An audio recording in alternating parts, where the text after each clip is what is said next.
Let's go to work. So a lot of this is going to be repeat stuff, communication. And I know Scott said it last week, communication is the very most important thing that we do in this business. And it's when we talk to the management committee, when we're talking to our partners, when we're talking to whoever it is, you cannot over communicate. If you have a problem in your game, it's probably because you didn't communicate with your partner, or you didn't communicate with a player or a coach about something properly. So we know at the availability, all that good stuff. So at the game site, again, you need to know who that administrator is. We laugh about it. I was just sharing one. You throw a coach out who happens to be a cop, he gets thrown out, now he goes home and he puts on the cop uniform, comes back in and stands in the door and says, I'm going to be security. True story, I never threw him out, but it happened in Dillon, Montana. You have to be aware of those things and know who else is going to come in and help. Pre-game communication. Put your phone away, be ready to go, and listen to what your partners have to say. Everybody's going to have a little bit of a different pregame. Most of the time, everybody participates in that pregame. But put your phone away, be ready to be focused on the game that you're assigned tonight. That's the most important game. If it's a 5th grade game or if it's a varsity crosstown game, that's the most important game, and you need to be ready to go from the get-go. Kaylin talked about it, safety issues. We have to communicate that stuff. The one that always comes to mind here is Hellgate. When they walk in there, they're one of our AA schools that a lot of times they don't take care of anything for us. They don't pay us, so they're not there. We have to go find somebody to make sure that they're wiping off that entryway, because it's going to come down to our liability. Unfortunately, we're the ones that are in charge of that game as soon as we step on that court if somebody gets hurt.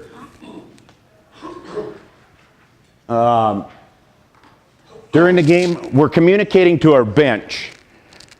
There's a lot of things that we're doing. We're selling ourselves on our call. We're going to get there. We're going to look the part. We're in our frame. White 20. You don't want to get that. We had that 2 times, I guess, this weekend, and some of it's bad clock operators or whatever, but you're communicating with them. So if I'm the R for the game, when I go over and I check that book, I go another step. Okay, I'm Joel. Who are you? Scott. Scott. Okay, have you ran this scoreboard before? Is this new equipment? Do you know when you're buzzing me for timeouts? 45 seconds, 60 seconds, 15 seconds, 30 seconds, disqualified player, 0, 15. I guarantee you the younger officials aren't doing that, because you guys are the ones that should really be doing it, because you guys have probably the less experienced people that are running that clock. And now if you've got a disqualified player, how are you taking care of that business? So you need to communicate with them. You're also talking to that book person, making sure that they've got matching numbers, score, foul, whatever, that's up on the board. Because at the end of the game, if we need help, that official book and that clock operator are going to help us. But if you don't ask them, and you come over, like the other night at Sentinel, I went over and I talked to Matto and the book, and I said, okay, the end of this game, if we've got 000s, I'm going to turn and look. You give me a thumbs up if what's on that board's right. And if we got a 1-point game, we're getting out of here. If it's not, we're staying. But if you don't tell them that, and you turn around and you're standing there and you're looking at them and you're like that, or you're just waiting, what are you doing? You're leaving yourself an opportunity for that gentleman right there or that lady that thought you should have called a foul to come and make a run at you. So you have to communicate with the bench on what all of those expectations are. During the game, I agree 100% with what Kaylin was saying. Brian Porch is a good one on talking to players. We need to get them on our side. Anytime that I go and work a scrimmage, I always remind those players that, believe it or not, we do know what we're doing. And we do care about the game. And so if you listen to us, we can talk you out of bad situations. I think everybody in the room would agree that a lot of times we're going to try to talk to them, hands off, whatever it is. If we can walk up to them on a free throw, tell them to tuck their shirt in or whatever, and you do that professionally, things are going to go so much better. Coaches, spend equal time with them. I'm sorry, I know this is all repeat stuff, but it is very important stuff. When you walk over there, and I walk into Ronan, Montana, last year I was assigned Ronan against Mission. I shouldn't have taken the game just because I know Mission doesn't like me. But I go over, I shake hands with Coach Wool. It's not a handshake. It's a half bro hug. And you're, get away from me. I got to go over here and see this guy. So now I go down there, and of course all I give him is a cold handshake because I'm not real happy to see him either. But coaches watch. Coaches watch how much time you spend with that coach to that coach.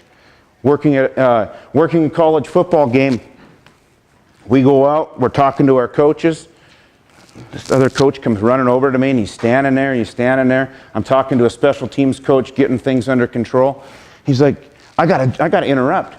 Why are your guys over there still talking to that head coach? They've been there for 10 minutes. I said, how do you know it's 10 minutes? He pulls out his phone and he says, because I got my timer on it right now. It's the world we live in. People pay attention to that stuff and they're paranoid about it. So go over, talk to them. If you walk into a gym and you see a head coach or whatever that you're getting ready to work, say hi, go sit away from them, you know.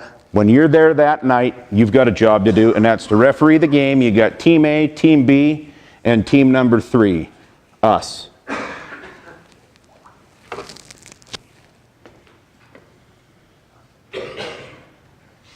Coaches, we know they're going to get upset. We know they're not going to be happy with us all the time. If we make a mistake, and you actually know you missed a call, you can go to that coach. If he's chewing on you, I'm not going to run over there right away just because I missed one and get, sorry, Coach Gillespie, I missed that call. I won't let it happen again. Now, if he says something to me, you can admit that mistake. Don't get in that habit of doing that. If you are able to do that, you're letting that coach know that you're a human being and that you understand that you did make a mistake and that you're not perfect. Always, whenever we're talking to them, we've got to remain calm. One of the best things that's happened, I guess nationally now, it's the second year, we've been doing it for years in the Missoula pool, is the official bench warning. And now the Federation finally decided to follow. And most of the time, that works. Coach is out of line, you've had enough. Coach, you're done. So the other night, we had a guy that was being a clown from the get-go. Every time partners made a call, partner would go over, try to explain to him, he'd walk away. Next time down, he'd do the same thing. Well, then finally, I saw him give the shoulder shrug or hands or whatever you want to call it behind. So I just walk over, okay, you're done. We can't talk to you. You don't want to listen to us. Put it in the book. We probably could have got him after that because I was too sensitive apparently, but we didn't tee him. You got to listen. After you do that, you need to realize that they're going to probably say something. It was only loud enough that the 2 out of the 3 of us heard it. So if we tee that coach and it's just a small little comment like that, oh, just don't be so sensitive. Now I tee him. Now the whole place goes bananas because I'm in the middle of the paint administering the free throw. Nobody knows what's going on. But we gave him the warning. He knew he was done. So my partner over on that side, if he felt it was bad enough, he could have taken care of business. No hard feelings. I'm not worried about that one at all. Clearly.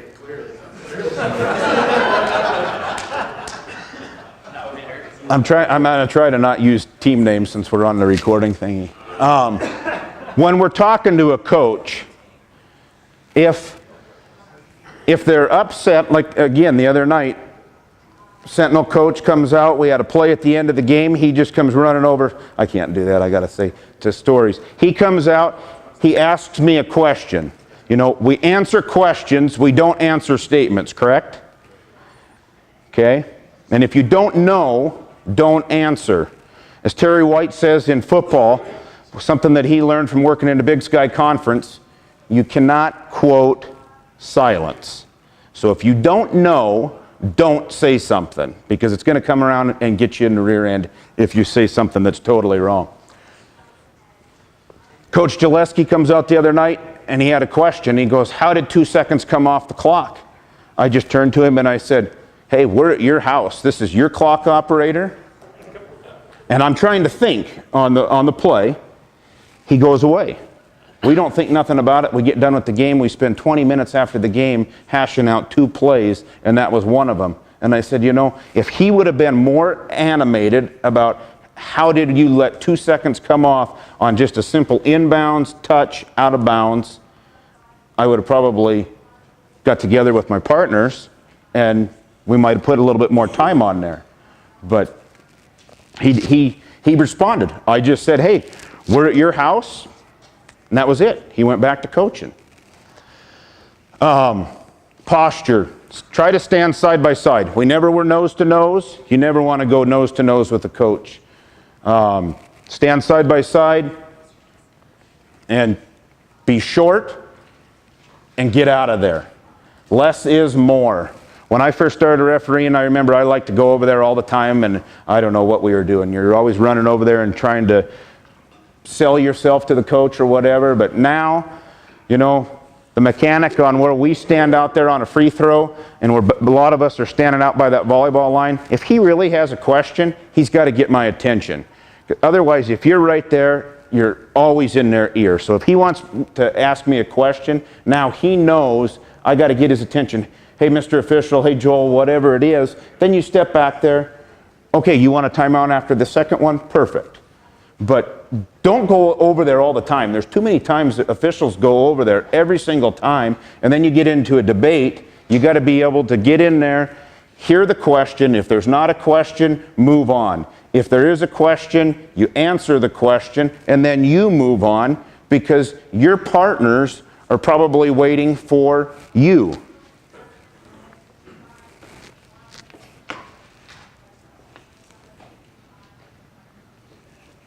Pretty good posture.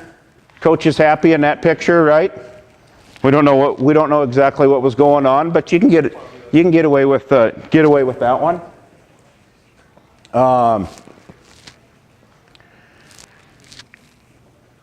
Assistant coaches, I always just remind the head coach in the pregame, they have 2 jobs: to help us get out of timeouts and to take care of the head coach if we have an issue.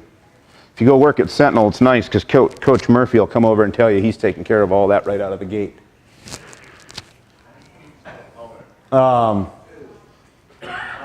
So that's all normal stuff.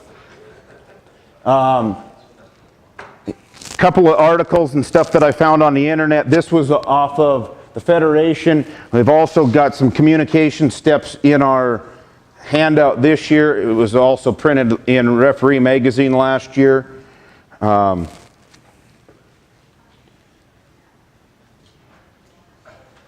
be a tough guy. Don't bark. Do as I say, not as I do.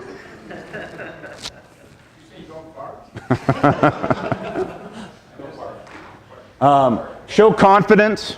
You know, we're selling ourselves. So if you know, you gotta go over. Don't go over there if you missed a call and you walk over there like this. You know, he's gonna absolutely know that you have no confidence. But if you know you missed it, still walk over there. Okay, yeah, you're gonna give it to me. Okay, you got about 2 seconds. Okay, now we're gonna move on. So you got to still show confidence even if you know you missed one. Forget the fans. The fans, 100% of the time, 50% of the people in that building could be upset with you. Don't worry about the fans unless they start throwing stuff at you. Then you can throw out rows. Like I said, answer reasonable questions. Choose your words wisely. That's the other thing. Make sure that you do not say something that you're going to regret or that's going to come back and get you. And that could easily be talking to a coach or coming over and talking to your partner. I just got done with football season. Where were we at last weekend? We're at the Adams Center. I come over and I start talking to my partner, and there's coaches from another team sitting 5 feet away from me, and they start laughing. I go, oh, I guess I'm indoors now, aren't I? You have to remember, when we're talking to each other, somebody else could be hearing it, you know? So if we're going to be talking about somebody, we better not be doing it where somebody could be recording it or hearing it. And we all live in the era of Facebook Live and smartphones and all of that stuff where somebody could easily pull it out and record a clip or whatever. And we've all seen them working tournaments and different things, different stuff out there happens all the time with that. Try to stay cool. Technical foul is just another call in the book when you're dealing with a coach. If you tee a coach, get away. Get with your partner. Talk about what you're going to do, and then go take care of business. But try to stay as cool as you can. Again, do as I say, not as I do. Right, Porchy? I've gotten better. It's only taken 16 years. Effective communication. You got to be a good listener, you know. So let them have their 2 seconds, as long as it's not out on the court, and as long as they're not doing hand gestures. If they're doing hand gestures, you shut them down right away. Get out of there. Put it in a book and move on. A lot of these are just repeat. Be approachable. I already said that. Answer questions. This is another one. Dave Hall. Honest. You know, be honest. We all know that. We should be. Unfortunately, we live in a world where sometimes honesty isn't the thing that's being preached out there in the world. We need to be honest when we're out there. Know when it's over. So if you go over, you got a foul call, you call the hand check, coach is over there, he says, hey, come here, I want to know what he did. So you come over and you say, well, he had the hand on him and he stayed on him and he changed his direction or whatever you tell him. Then get away from him. You don't need to stand there and let him go, but. Say your piece and move on. Get away from him. A lot of times, all they want to know is that you heard them and they're ready to move on to the next play.